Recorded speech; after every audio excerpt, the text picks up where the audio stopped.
లేదు ఇక్కడ. మీ మీడియా మిత్రులు పిలిచారు ఎలక్షన్ ఎలాగుందని, నేను క్యాండిడేట్ని ఇక్కడ. 235 బూత్లో మా ఫాదరు, నా బ్రదరు, నా సిస్టరు, 22 మంది ఫ్యామిలీ మెంబర్ రిలేటివ్స్ ఓట్లు వేశారు.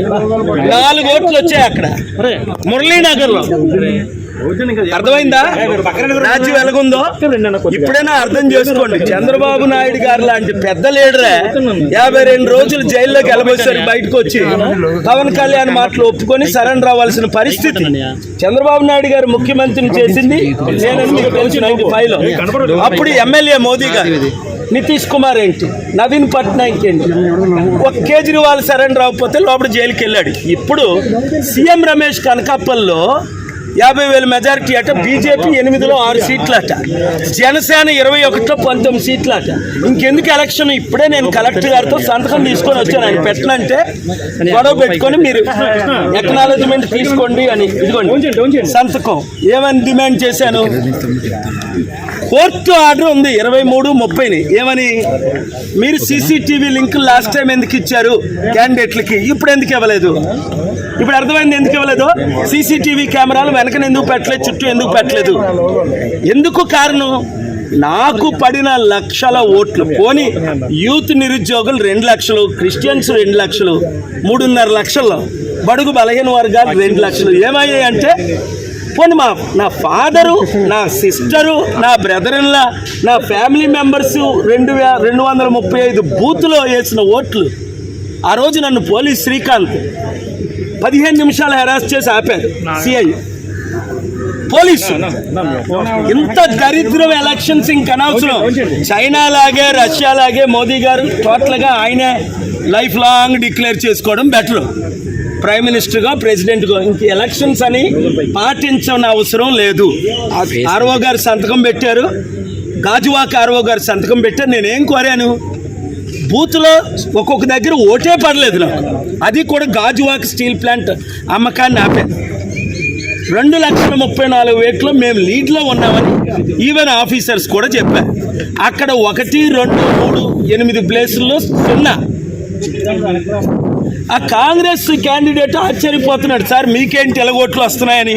ఎందుకంటే మీరే లీడ్లో ఉన్నారు, మీకు భరత్కే ఫైటు, టీడీపీకి వైసీపీ పక్కన పెట్టియండి అని. అలాంటిది ఇంక ఎలక్షన్స్ ఎందుకు? అందుకనే బాయ్కట్ చేసాం, బయటకు వచ్చాం, కౌంటింగ్ ఆపమన్నాను, పోలింగ్ రీపోలింగ్ పెట్టమన్నాను. Honourable high court already case pending ఉంది, June 6 హియరింగ్.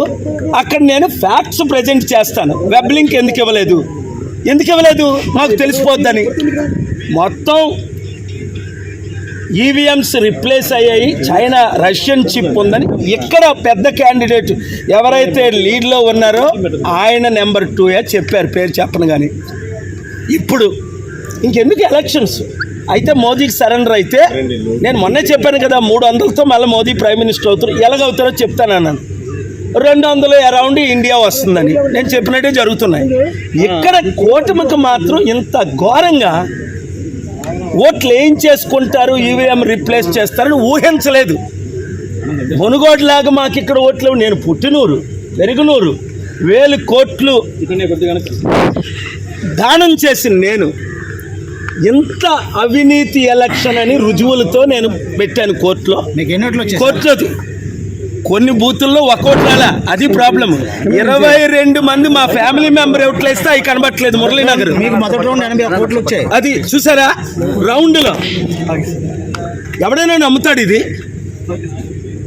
మణిపూర్ ఘటన 3.5 లక్షల కోట్లు క్రిస్టియన్ ముస్లిం ఓటేశారు. టీడీపీ బీజేపీతో కలిసినందుకు ఎవరు వేయరు, అది మీకు తెలుసు. మరి ఎవరికి వేశారు? రీపోలింగ్ పెట్టాలి. పవన్ కళ్యాణ్ ఎందుకు సరెండర్ అయిపోయాడు? ఆయనకు కూడా ఓట్లు పడవనే.